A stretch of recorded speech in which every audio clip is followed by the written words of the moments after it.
Bom, vamos para mais uma correção e antes de iniciar eu queria fazer uma pequena observação em relação a questões de algumas coisas técnicas na aula, como por exemplo a minha voz, que deve estar dando muito sono para quem está assistindo. Mas enfim, eu não sou vlogger, eu não tenho técnica vocal ainda para dar aula, mas são coisas que aos poucos a gente vai melhorando, vai anotando e é isso. Em questão de erros, falha, em questão de pensamento e tudo mais, eu peço desculpa também, porque como é um vídeo demorado, a gente acaba se perdendo nos próprios argumentos em si.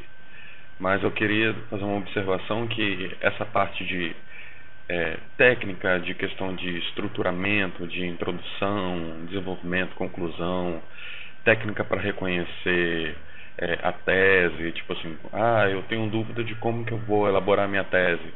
Eu pretendo fazer um vídeo para cada coisa, assim, explicando cada detalhe. Assim. Eu só não faço agora porque se eu fizesse qualquer coisa agora eu estaria gastando tempo e investimento porque eu não tenho capacidade de fazer um vídeo bom ainda. Então assim, quando eu me sentir seguro para poder elaborar esse vídeo, pode ter certeza que eu farei e vai ser antes do Enem também, apesar que só falta 2 meses, né? Mas eu acho que é uma coisa muito fácil de se pegar, não tem mistério nenhum. Então vamos lá. O tema enviado dessa vez é a vulnerabilidade das relações amorosas na modernidade líquida. Bom, assim, é quase uma tese de filosofia esse tema. Eu não sei se um Enem cobraria uma coisa dessa, mas vamos corrigir. Diante das inúmeras modificações comportamentais vivenciadas pela sociedade brasileira em detrimento da modernidade, uma que vem ganhando destaque é a forma rápida que estamos construindo relações amorosas, com a ajuda da tecnologia. Entretanto, as bases digitais e relações estão cada vez mais vulneráveis. Tal fragilidade acaba sendo potencializada pela crescente banalização e descartabilidade sofrida por essas relações. O tema é uma afirmação de problema. Ele está afirmando a vulnerabilidade das relações amorosas. Agora, modernidade líquida, eu acho pouco provável que o Enem cobraria alguma coisa relacionada a termos que sabe, não são de cunho popular. Um estudante de escola pública não vai saber o que é modernidade líquida. Ele não tem teoria para isso. Então, assim, eu acho que ele só cobraria a vulnerabilidade das relações amorosas. Mas, enfim, vamos tentar entender a tese dele. Lembra do estruturamento que eu vou corrigir todas as minhas redações agora. Aqui ele opta por iniciar a redação com a afirmação do problema. Ele já dá uma breve explicação, assim, uma coisa bem leve, assim, típica da introdução mesmo. Você não pode aprofundar. Eu não gosto muito de iniciar uma redação com esse tipo de introdução, porque eu acho ela rasa, entendeu?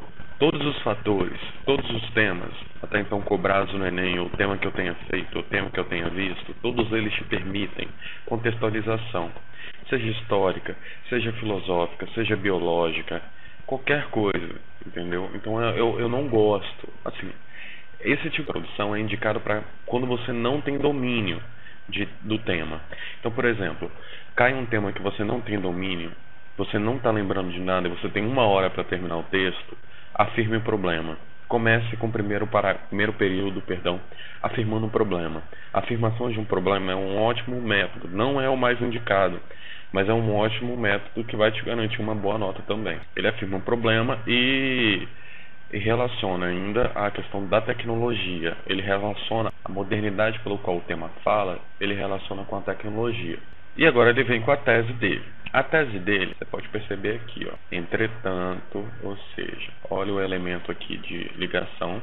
As bases de tais relações estão cada vez mais vulneráveis. Aqui está o primeiro parágrafo dele. Provavelmente, ele vai adotar, eu não sei porque eu não li essa redação ainda, mas eu vou corrigir com o método que eu estou propondo para vocês, entendeu? Então, assim, vamos analisar em relação ao método para fixar cada vez mais. Então, o outro ponto que ele dá na causa dele aqui, ó, tal fragilidade acaba sendo potencializada pela crescente banalização e descartabilidade sofrida por essas relações. Aqui está o segundo item da tese dele. Ele problematiza o tema com 2 problemas. Lembra que eu te falei? Transforma o tema numa pergunta. A vulnerabilidade das relações amorosas na modernidade líquida é um problema? Sim ou não? Sim, é um problema. Tal fragilidade acaba sendo potencializada pela crescente banalização e descartabilidade sofrida por essas relações. Traz a tecnologia como um fator de vulnerabilidade na relação atual e ainda emprega outros fatores como contribuintes para essa realidade. Então aqui, ó, sendo potencializada pela crescente banalização e descartabilidade sofrida por essas relações. Então ele afirma que não só a tecnologia, assim, mas como também esse fator aqui em azul é um dos problemas. Então a gente já tem, ele faz é o tipo de introdução que deixa claro o que ele vai vir traçando no texto. Tá vendo, ó? A tese dele está aqui. Entretanto, é a opinião dele. Então o que ele acha da vulnerabilidade? Ele acha isso e acha isso. Então ele vai desenvolver aonde? Primeiro o que ele achou no início, no primeiro, e o segundo item no segundo parágrafo. Texto fechado. É uma introdução muito boa. Eu gosto muito desse tipo de introdução, mas é aquilo que eu te falei. É uma introdução para quando você não souber o tema. Se você souber o tema, pelo amor de Deus, gente, contextualize. A competência 2 é só para isso. E além do mais, não só a competência 2, mas se você fizer a junção de argumentos, você já ganha em coesão e coerência. Entendeu? Porque quanto mais elemento conectivo, entretanto, diante, start, são elementos que vão contar na sua competência 4. E se você fizer isso muito bem, a coesão, coerência, tipo a competência 3 e 4. Me falhou na memória agora qual que é cada um, porque é muito confuso. Mas é 2, 3 e 4. Isso aqui você ganha nessas 3. Vamos lá. Agora eu vou para o primeiro parágrafo de desenvolvimento. Não. Antes do parágrafo de desenvolvimento, vamos fazer aqui o esquema. Então, o esquema normal que vocês estão acostumados a me ver fazer é aquele da citação, depois da exposição do problema e depois com a tese. Vocês podem trocar essas letras, para quem anota minhas aulas, podem trocar essas letras à medida do que preferir. Não é uma regra. Eu até prefiro que vocês escrevam de acordo com o entendimento de vocês, porque assim vocês exercitam muito mais a mente do que você ficar só copiando uma coisa do que eu estou falando. Então escrevam de acordo com a palavra de vocês. No caso onde eu colocarei a citação, no caso ele preferiu fazer a afirmação do problema. Então como que isso entraria na minha estrutura? Como eu iniciaria como uma iniciação e faria uma explicação situando o problema na atualidade, ele já fez isso de uma maneira direta. Eu não aconselho, mas se vocês perceberem, aliás, tá aqui, ó, diante de inúmeras, ele está explicando já o problema na sociedade e a citação, no caso, seria a própria ideia. Eu sei que eu gasto muito nas aulas, eu sei que eu falo demais, mas eu preciso que vocês entendam. Quando eu digo citação, é ideia. Então você pode tirar a ideia do quê? Você pode tirar uma ideia reproduzindo o argumento, que isso não é aconselhável. Em nenhuma discussão, não só na redação, reproduzir uma coisa nunca é bom, porque você não sabe do que você está falando. Então quando eu digo citação como contextualização, no caso a citação aqui é a própria vivência, a própria ideia da realidade. Então ele não tem uma contextualização de nada aqui. É uma citação normal como qualquer uma outra. Então quando eu coloco o C, pode ser C de contextualização ou citação. Ele já apresenta uma ideia com a explicação. Então ele já fecha os dois aqui, com uma afirmação do problema. Ele está afirmando que isso é um problema. Entendeu? Ele está dando já a opinião dele aqui. E aqui em rosa e em azul, ele já vai para a tese dele. As bases estão cada vez mais vulneráveis e a fragilidade é potencializada pela crescente banalização. Então, tipo assim, ele te pergunta a vulnerabilidade nas relações amorosas e ele afirma essas duas coisas, com um pequeno detalhe aqui, ó, repetição de palavra. Não repitam palavras, usem sempre sinônimos. Isso aqui é competência 4. Então vamos lá, vamos ver se ele fez nessa estrutura. Vamos corrigir de acordo com essa estrutura. Dentre alguns dos fatores que têm contribuído para essa descartabilidade está a objetificação do amor, que vem sendo usado simplesmente para exposição, para visibilidade nas redes sociais. Então aqui vocês já conseguem perceber a tese dele exposta. Dentre alguns dos fatores, a objetificação do amor, Então ele aprofunda o problema para as redes sociais. É aqui que a gente chama de trabalhar mais o que ele abordou aqui. No entanto, quando tudo isso é alcançado, o relacionamento chega ao fim, fazendo com que esse ciclo se repita e aumentando a banalização desses sentimentos. Então aqui ele já dá a conclusão dele. Aqui está a explicação do problema. Ó.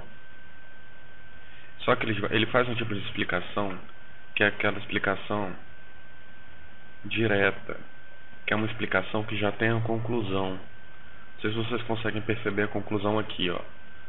Ele já está dando o que vai acontecer. Mas enfim, vamos entender essa estrutura aqui. Porém, a vulnerabilidade dos relacionamentos não é algo recente. Até alguns séculos atrás, os relacionamentos eram construídos por conveniência, por quem tinha o maior dote a oferecer. Podemos ver um exemplo na obra de José de Alencar, Senhora. Vocês estão conseguindo perceber o que eu percebi agora? A estrutura dele está com uma ordem inversa do que eu te falei. Aqui está a citação com a explicação. Vocês estão percebendo? Ó, eu não... Tá vendo? Ele cita a literatura. Ele cita a literatura, né, de José de Alencar. Ele explica, ele pega essa citação, coloca na realidade do problema, que é a explicação que eu tanto falo. Aqui nessa parte em laranja seria o que eu falo, o que eu chamo de conclusão, entendeu? Deixa eu até colocar em verde. Não vou colocar em verde não, que vocês vão entender. Então a estrutura dele é assim, tá um texto bonito, mas vocês estão percebendo como que a ordem fica inversa? Ele começou com a tese, ótimo, mas essa coisa do José de Alencar, ele poderia ter colocado no meio e encerrado com essa parte laranja. E a parte verde está aqui, ó, da laranja. A conclusão, com a recapitulação, está aqui, ó. Não sei se vocês conseguem perceber isso, ó. Ele está afirmando o problema e está dizendo o que vai acontecer. E como em qualquer texto, apesar de sendo ele literário ou não, tudo que vai acontecer, tudo que tem para acontecer no texto é sempre no final. Então assim, depois de você ler o parágrafo inteiro, você entende que vai acontecer tal coisa. Então é por isso que a conclusão, com recapitulação, o último período de um parágrafo de desenvolvimento, ele tem sempre que conter uma reafirmação da tese, uma reafirmação do problema.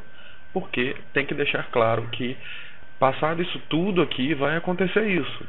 Você está descrevendo o problema. Então, o que vai acontecer sempre fica no final, né? Não tem como você começar um parágrafo de desenvolvimento pelo o que aconteceu, né? Isso é literatura. Isso não é dissertativo argumentativo.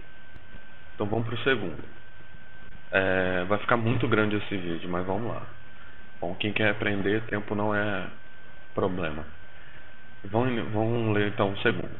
Odiernamente, estamos vivendo em uma sociedade em que nada foi feito para durar. Tudo é passageiro, até os relacionamentos estão indo para o mesmo caminho. Bom, a tese dele está aqui. A tese dele está reafirmando o problema. Em meio a isso, nos deparamos com um pensamento difundido pelo sociólogo Zygmunt Bauman, em uma de suas obras em que ele compara os relacionamentos com a água que escorre por entre os dedos. Aqui está a citação dele. Consegue perceber? Nesse parágrafo, ele já adotou a reformulação sequencial que eu gosto. Entendeu? Agora, eu tenho um detalhe para te falar. Agora, eu não aconselho o primeiro. Se você fala de um jeito em um, fale do mesmo jeito no outro. Entendeu? Não é falar. Se você aborda uma sequência em um, aborde a mesma sequência em outro. Isso ajuda muito na compreensão. É a sua linguagem, então mantenha um padrão, sempre. Tal ideia vem nos mostrar que nós não nos dispomos a amparar, assegurar de uma maneira eficaz as nossas relações, que nós as tratamos como algo fútil, superficial. Aqui está a explicação. Aqui está a explicação.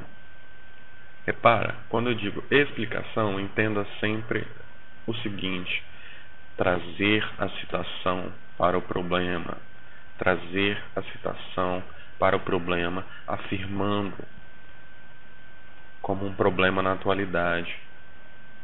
Lembre-se do que eu sempre falo.